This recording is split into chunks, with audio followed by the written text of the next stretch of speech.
It doesn't get much bigger than this. Welcome back to Folk Football. Scotland versus Greece match preview. Who will win the huge upcoming World Cup qualifier at Hampden? That is the big question. We're going to look at the squad again. We're going to pick a team. We're going to read the comments. We're going to get into this poll.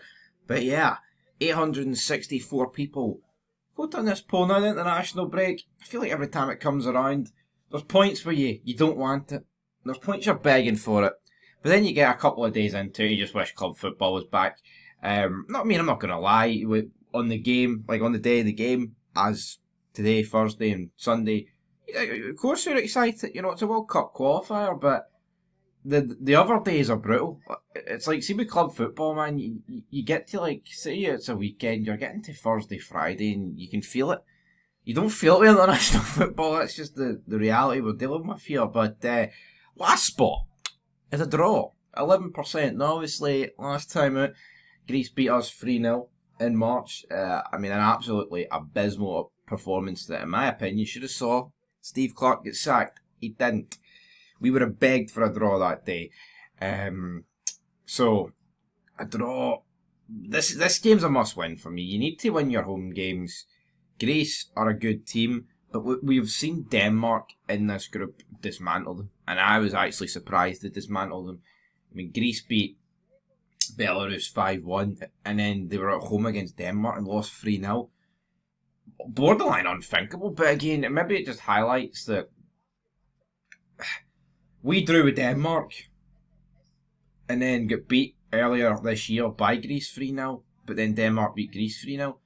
Maybe it was just an off day for Greece. Didn't watch the game, just seen the scoreline, didn't see any highlights or nothing, so it'll be interesting to see if Greece are one-hit wonders, or, well, I'm not saying it's Euro 2004, by the way, but it'll be interesting to see whether Greece are going to actually be as good as they were in March, and that we need to get up their level, or if that was just a one-off. We'll have to wait and see, but anyway, Greece are up next with the second vote, 29%, so about 30% of people thinking that Greece are going to pick up the victory.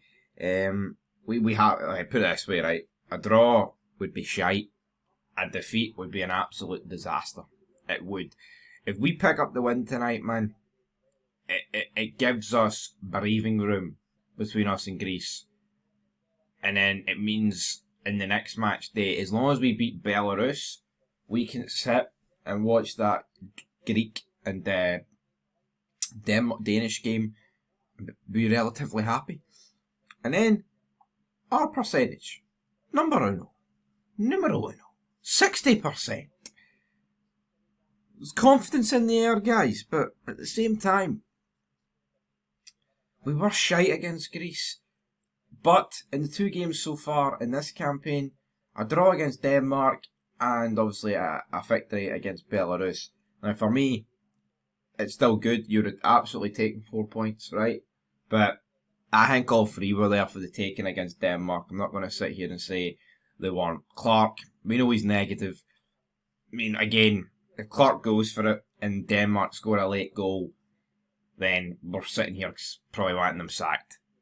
But then, I say that, honestly, see if Clarke decided to fling everybody forward and we were bombarding them, we were unlucky, and they went up and hit on the counter-attack once and scored. I don't think I would have been calling for his head. I think I would have been praising him. I would have been, because we've not seen that from him. We haven't. It was like, even that game against Hungary at the Euros, it became pinball in the last 60 seconds of the match. And there was 10 minutes added onto that game, right? That game should have became pinball about the 70th minute, when you've got, you can risk it, and then if it does go pear-shaped, you can go up the pitch and get another goal. But no. Steve Clarke jobbed us out. But anyway, we'll dive into some comments. Jack, come on. That's it. Greece or no mugs. It'll be a difficult game for Scotland. They are. They aren't. Absolutely not. Nice 2-0 win. We hope so. 3-2. 3 years the day we played and beat Israel. 3-2. God, I mean, that's the time period where it felt like we were playing Israel every other week. To be honest. 1-0. Come on, Greece. Clarke is a fraud and a yes man. He has to go. No more excuses and hiding. Come on, Greece, do most of us a favour. See, right, if this was like a Nations League game or we were already at the qualifying, then I could understand why us losing and it getting Clarke sacked would be a good thing to a degree. But it's not even like you can argue the case. Even if we lost this game, he would definitely get sacked. He wouldn't. And if we lose this game, we're fucked. So you cannot afford to lose this game of football. You can't be going into it wanting to lose because of Clarke and you want him gone. Don't care, to be honest. I gave up international football a long time ago. It's just a hindrance to the real football. Most people do feel that way, Gary, but at the same time, it's weird because the tournaments in the summer, man, the World Cup and the Euros, they feel massive. You always watch it. But just during the season, I don't know what way they could do it, to be honest. International football. There surely has to be a better way of doing it. But I don't know how you would do it, though, at the end of the day, because if you actually break it down and look at it, would you rather the footballing club season be weeks shorter and have no international breaks? Or is there just a case of, well, every couple of weeks or every couple of months football takes like a couple of weeks off and there is no international football and then they just do it like every summer? Like the year there is no Euros or World Cup on, that's the entire qualification campaign in the summer for a couple of weeks. Maybe they could do that, but who really knows? Anyway, we'll look at the squad. So, who's going to be starting in the goalkeeping position? It's not going to be Liam Kelly. It's sure as hell not going to be Craig Gordon. It's going to be Angus Gunn. Alright, I would go with Angus Gunn. You know, you've got Craig Gordon coming back for your injury, and you get Liam Kelly, who's done nothing. I mean, I think he played against Alloa. That's about it for him. Right, defenders. Did he play against Alloa? I think he did.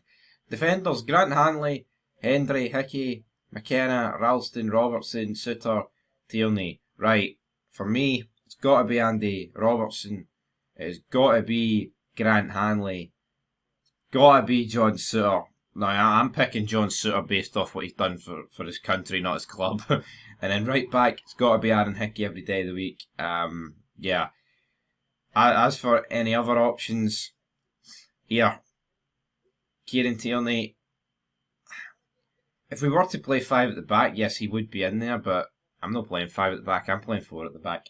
Midfielders, Ryan Christie, Ferguson, Ben Gannon, Doak, Gilmore, McGinn, Kenny McLean, get Scott McTominay and Lennon Miller.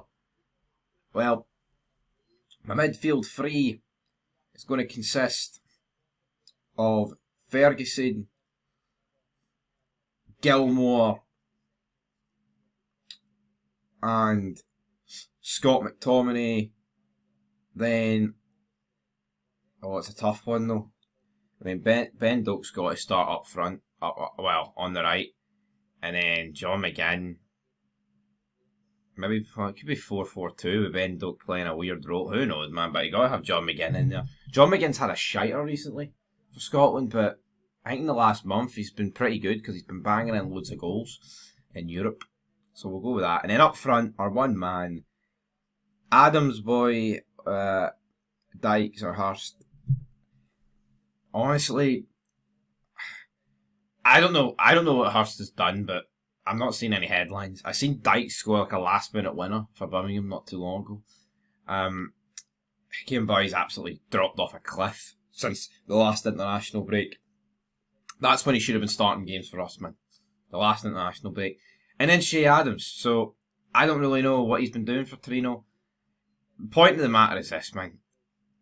It's like, you go on Twitter, you always see like moments of magic for like McTominay, Ferguson, Gilmore in Italy. Even Lennon Miller, I've seen his goal.